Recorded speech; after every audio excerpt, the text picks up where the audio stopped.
नमस्कार साथियों, सभी का स्वागत है हमारे YouTube channel your new direction में। आज की जो हम बात करने वाले हैं वो 12,460 शिक्षक भर्ती पर बात करेंगे और यहाँ पर हम बात करेंगे कि आखिर में कितने लोगों को, अगर सुप्रीम कोर्ट से ये जो केस है फाइनल होता है तो लगभग कितने लोगों को नियुक्ति पत्र मिल जाएंगे और क्या सीटें सिलेक्टेड कैंडिडेट के होने के बाद बचेंगी या नहीं बचेंगी, क्योंकि इनसे संबंधित सबसे ज़्यादा सवाल आते हैं। चैनल के जो भी वीडियो डाले जाते हैं उस पर सबसे ज़्यादा इस तरह के सवाल आते हैं। तो सबसे पहले इस वीडियो को लाइक शेयर ज़रूर करिएगा और चैनल को सब्सक्राइब करके बेल आइकन को ज़रूर दबा लीजिएगा ताकि इस भर्ती की इन्फॉर्मेशन आपको समय समय पर मिलती रहे। साथियों, सभी को पता है कि सुप्रीम कोर्ट से इस केस के फाइनल होने के बाद सबसे पहले जो नियुक्ति पत्र मिलेंगे वो जो सिलेक्टेड कैंडिडेट हैं, जो चयनित हैं, जो 0 जनपद के चयनित अभ्यर्थी मेरिट लिस्ट में हैं, सबसे पहले उनको नियुक्ति पत्र दिए जाएंगे।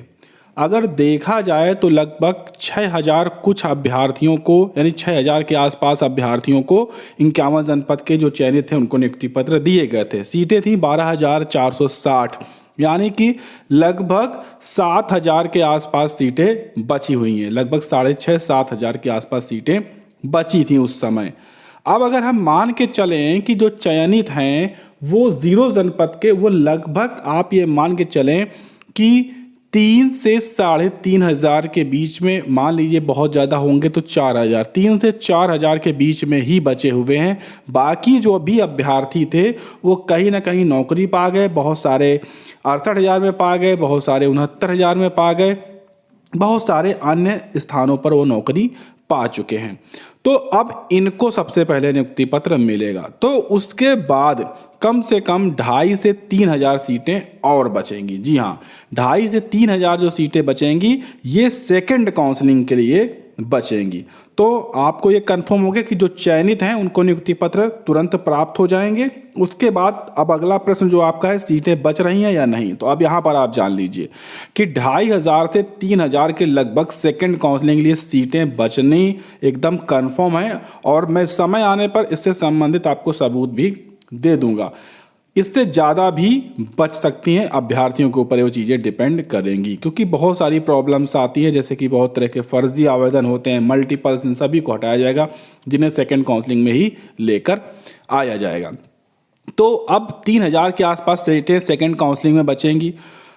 अभ्यर्थी इतनी संख्या में नहीं है कि जो सेकंड काउंसलिंग में आएंगे उसमें, क्योंकि जो 0 जनपद के हैं वो लगभग हो जाएंगे। कुछ अभ्यर्थी 0 जनपद के होंगे और कुछ अभ्यर्थी 51 डिस्ट्रिक्ट के होंगे जिनका चयन अपने ज़िले में नहीं हुआ है और उन्हें अभी तक कहीं नौकरी प्राप्त नहीं हुई है। तो ये 2 तरह के अभ्यर्थी, साथ में तीसरे जो मल्टीपल आवेदन के अभ्यर्थी होंगे वो, ये 3 तरह के अभ्यर्थी सेकेंड काउंसलिंग में शामिल होंगे। जो जिस ज़िले में जितनी सीटें बची होंगी उनकी विज्ञप्ति के माध्यम से आपको पता चलेगा कि इस कैटेगरी की इतनी सीटें इस ज़िले में बची हैं, तो उन सभी अभ्यर्थी वहां पर जाएंगे। अब यहाँ पर भी कई तरह का और रहता है कि मान लीजिए आप उन्नाव ज़िले में गए और उन्नाव में मेरिट जाती है 74 जनरल की या ओबीसी, जो भी समझिए, तो उससे ऊपर वाले जो कैंडिडेट होंगे केवल वही सेलेक्ट हो पाएंगे यहाँ पर।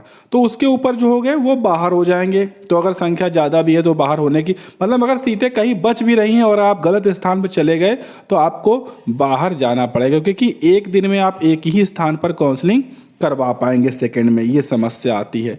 तो वहाँ पर भी सीटें बचेंगी लेकिन वो किसी भी काम नहीं आने वाले। कुल मिलाकर देखा जाए जितने भी अभ्यर्थी बचे हैं उसके सापेक्ष सीटों की संख्या लगभग बराबर है या उससे ज़्यादा है। नियुक्ति सभी अभ्यर्थियों को लगभग मिल जाएगी। यहाँ पर आपको परेशान होने की आवश्यकता नहीं है।